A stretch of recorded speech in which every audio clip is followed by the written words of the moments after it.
Hands Family. Assalamualaikum warahmatullahi wabarakatuh. Selamat datang kembali di channel Hands Family.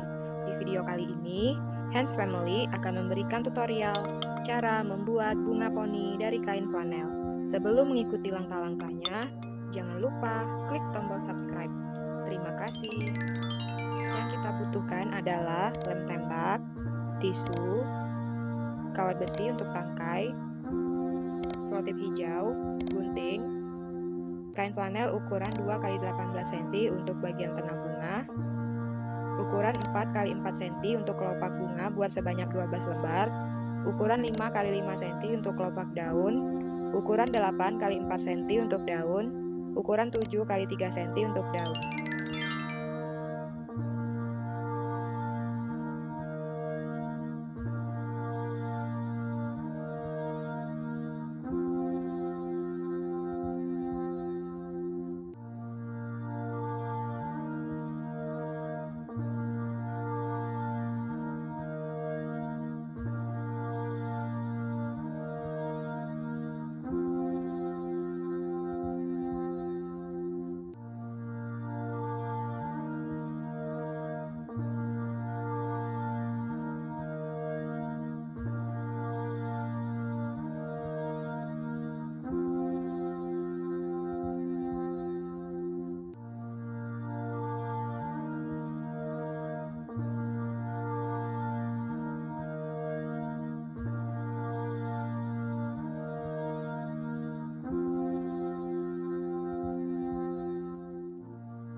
Sekianlah tutorial kita kali ini. Jangan lupa like, subscribe, dan nyalakan tombol lonceng. Semoga bermanfaat. Assalamualaikum warahmatullahi wabarakatuh.